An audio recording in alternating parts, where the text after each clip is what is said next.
We start with breaking news tonight at 11 o'clock. IMPD confirming they are on the scene of an officer-involved shooting on the Far East side of the city. Our Brandon Schaff is there live. So, Brandon, what do we know so far? Yeah, good evening, Jenny. Unfortunately, it's been a violent day here on the Indianapolis East Side. We're at a shooting here, an officer-involved shooting at 10th Street and German Church Road. I'm going to step out of the shot here. This is what the scene looks like right now here on the east side at this officer-involved shooting. Several police cars all lined up and down this road here, 10th Street. This is where they say that the officer-involved shooting happened. IMPD saying on X that no officers were injured.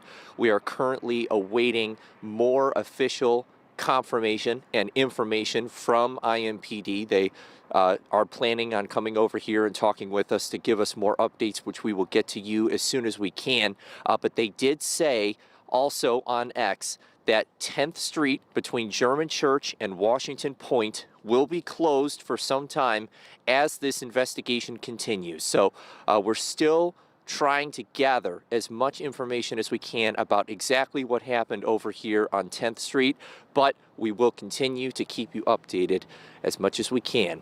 And reporting here on the Indianapolis East Side, Brandon Schaff, 13 News. Back to you, Jenny.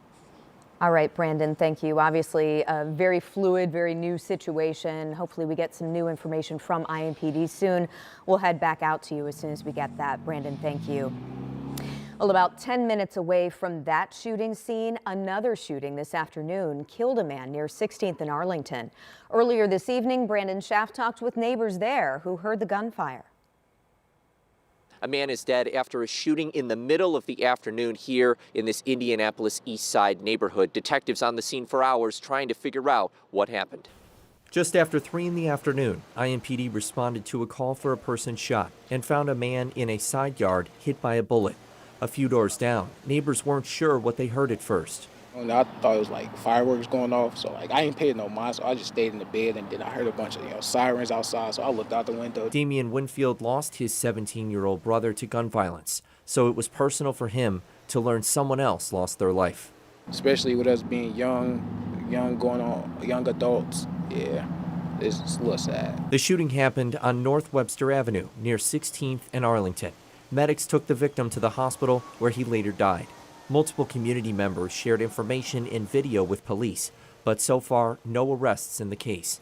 IMPD does have a message they want to share. Gun violence is a choice and has life-altering consequences. Not just for the person who unfortunately passed away here today, but for whoever pulled the trigger. And our detectives are going to be out here to figure out exactly what happened and to hold the person responsible accountable for their actions. IMPD also encouraged de-escalation to prevent this kind of violence from happening again. Use your words, walk away, take a breath, do something other than choose violence. This didn't have to happen. Another family is going to get the worst kind of news. In Indianapolis, Brandon Schaff, 13 News. Tomorrow, hundreds of people are expected to gather to honor the life of a fallen officer. Beech Grove officer Brian Elliott was killed in the line of duty on Monday. He was shot while responding to a domestic disturbance. Investigators say he kicked down the door as he heard a woman yelling for help.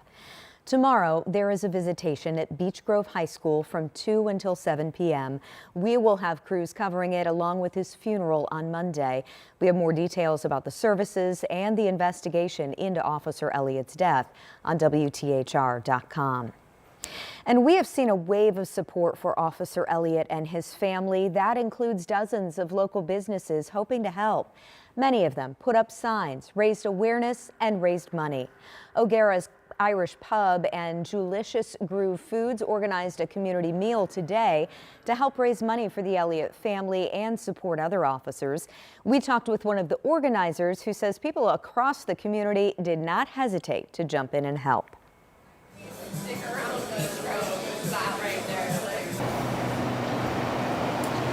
And the whole BGPD. I mean, it's incredibly important for us to be here for them and to show that support and show that the Beech Grove community is very strong.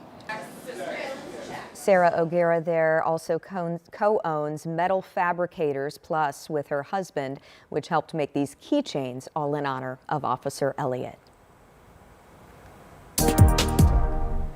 Tonight, the VA Medical Center campus up in Marion is dealing with major damage after this fire early this morning. Here's what the scene looked like. The Marion, Indiana Fire Department says firefighters responded around 6:30 this morning to find multiple engineering buildings on fire. Thankfully, no injuries or major impacts to patient care, according to crews there. But one of the buildings, which was under renovation, completely collapsed. In total, around 50 firefighters responded, according to the Marion County Fire or the Marion Fire Department chief. They're still looking into exactly what caused the fire. Well, for tonight, we are looking at temperatures to stay into the mid-20s for the overnight lows. We're pretty much there for most of you, although some locations still have a little bit of cooling left to go. We are keeping our eye on radar because a few snow showers have popped up. It has been snowing lightly in Marion lately, and I think we're going to see that chance increase through the morning hours, especially once we get into early morning. I'll put the chance of snow showers in here for everyone, but really from Indy and points north and east, that's when we're expecting the best chance for some snow showers on Sunday through about mid-morning to maybe midday. We could see the chance for snow showers linger even after that, but it's going to be much more showery in nature than more of a steady, consistent light snow. Temperatures getting up close to freezing, and that should help out as well. Ground temperatures have been warmed up by this recent warm spell that we've been in. Tomorrow, our high temperatures are going to be much colder, down near freezing. We're probably going to stay there for the next couple of days beyond that. We're going to talk about what to expect with those snow chances. I'll show you some snowfall total maps. We'll also look ahead to temperatures getting back above freezing coming up. All right, see you then, Rob. Thank you. We have some tragic news to share tonight about a former Purdue football star. Rondale Moore has died, and police believe he took his own life. Police in New Albany say they found the 25-year-old dead in a garage. They say it appears to be a self-inflicted gunshot wound. Moore spent the past 5 seasons as an NFL wide receiver, most recently with the Vikings.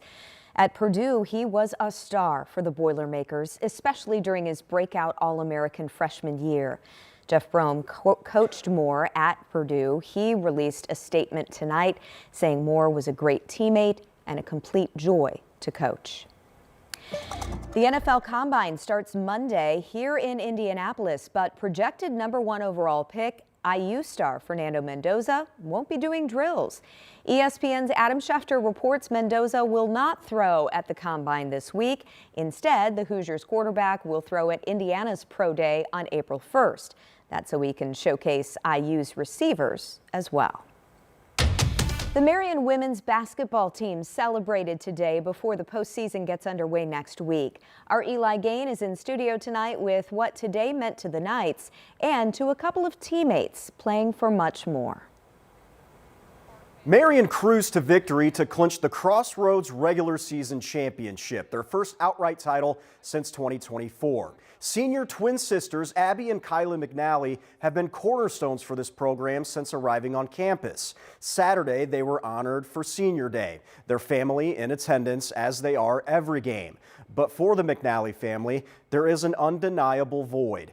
Their mother, Kathy, suddenly passed away from a heart attack on New Year's Day. Through the difficult and emotional time, Abby and Kylie have continued to suit up, leaning on each other, leaning on their team, and playing every possession in memory of their mom.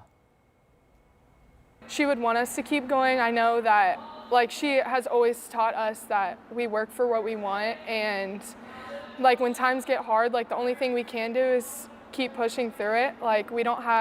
She never really gave us an option to give up or quit. A loss like our mom definitely shook our family and this family a lot harder than anybody could have expected. But I think I just keep going back to the fact that she has the best seat in the house now, and she's gonna watch over us no matter what we do.